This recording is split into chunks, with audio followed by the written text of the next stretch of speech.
I want to show you a piano practice technique that I've been developing that I think will help you to make much faster progress with hand independence. It's really simple, it takes just 5 to 10 minutes a day, and you don't even need to be sat at the piano to use it. Now, as you probably know, hand independence is the major problem that piano learners face. You start working on a new exercise or a piece or improvisation or whatever, and you can play the right hand fine and you can play the left hand fine, but once you start to put them together, yuck, it just goes all horribly wrong, nothing works, it all falls apart. Now, the standard advice if you're in that situation is, look, just keep practicing regularly and your hand independence will come. And that's true, but that advice, like so much advice in the world of piano education, is actually based on the way that children learn.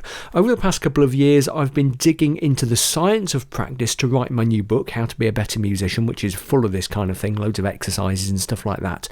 And one of the things that I've really learned is that children and adults learn piano in a very, very different way. So when it comes to hand independence in particular, this is something that we need to approach, I think, as grown-ups in a slightly different way. Kids still find it difficult, but kids' brains are really plastic, to use the technical terminology. They can pick up new skills really quickly. So I'm teaching my 8-year-old at the moment to play the piano, and when we're doing hands together stuff, he's like, "Oh, Daddy, this is really hard work." But then a couple of days later, he can do it, no problem at all. The advantage that we have as adults, we don't have the really plastic brains, we don't have the real speed of picking up skills that kids have, but what we do have is concentration power, we have self-discipline, we have the ability to stick at things, what psychologists call grit. And this technique, this method, uses our strengths as adults to help us get better at hand independence quicker. So what I'm going to do is, first of all, teach you a couple of exercises, because this method is based around exercises, yeah? But don't just take the exercises and stop the video and go and practice them, because it's not the exercises themselves that is going to help you, okay?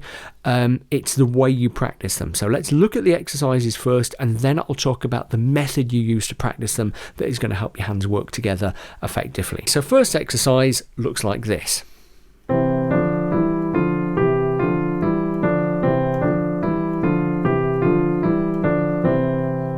Yeah, as you can see, it's reasonably straightforward, and you could just keep doing it over and over and over and over again, okay, as long as you wanted to.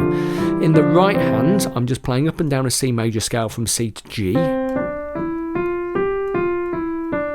And in the left hand, I'm playing something very similar, but in what we would call thirds, in intervals.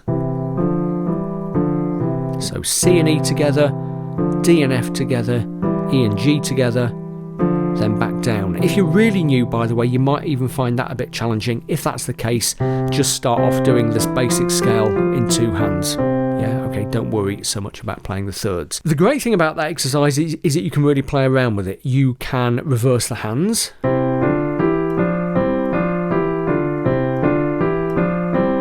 Yeah, or you can send one hand in the opposite direction to what it normally does.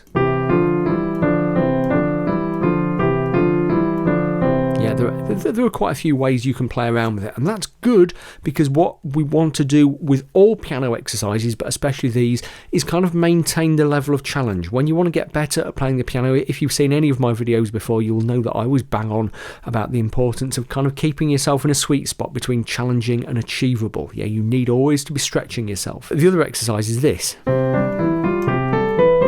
which is a little bit trickier, but not too much.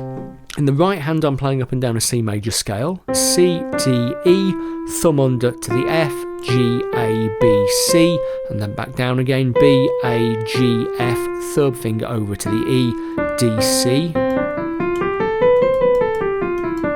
And in the left hand, I'm playing what's called an Alberti bass pattern. C, G, E, G, C, G, E, G. It's just a type of broken chord. Yeah, you won't necessarily be able to play it that quickly to start with, okay? I'm just demonstrating at that speed to kind of get through it.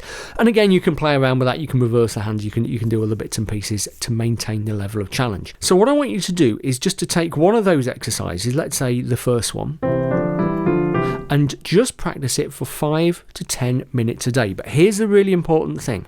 I don't want you to do those 5 or 10 minutes in a single chunk.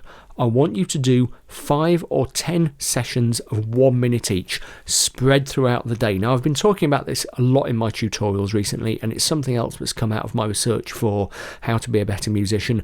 It's the spacing effect. Your brain learns more effectively if you give it regular little reminders of what it's trying to do. So if you're giving it this regular little hand independence challenge, which is what these exercises are, spreading them throughout the day is going to be better than doing them just once a day. You don't have to do them at the piano, and in fact, it can be better to step away from the piano to do them. Why is that?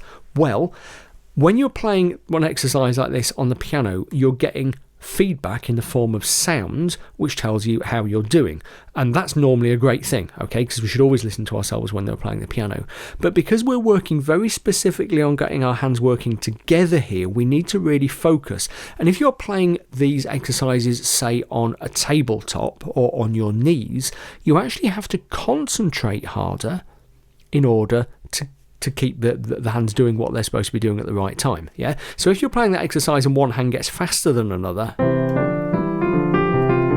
yeah, it's really obvious from the sound. But doing that on your knees, you have to focus a little bit harder to keep the fingers working together. You're having to pay closer attention. Another key lesson from researching this book was that the better the quality of attention you pay to something, the better you'll learn it. That means you can practice on a tabletop, and a tabletop practice is a really long established piano technique, by the way, for exactly the reasons I've talked about. Or you can practice on your knees, and you can kind of do it anywhere. Kind of when you're sat on the bus, if you're in the car and somebody else is driving. That's a really important caveat there. If you're sat in a boring meeting or you're just sat around after dinner, you can just sit there and do a minute. Try that for at least 2 weeks. Okay, and probably longer. In fact, try just to make it a permanent habit for the next several months and see if it improves the way your hands are working together. Remember to mix and match up the exercises to always keep them challenging. That's the main thing. If you can just do it mindlessly, that's no good. Your brain has mastered that particular thing. You want to set it a variety of challenges in the same way that when you're playing the piano hands together, you have a variety of challenges because you don't just play the same piece all the time. Let me know how you get on with this. I'm really curious to know how you do. I hope it helps. And yeah, happy piano playing. I'll see you next time.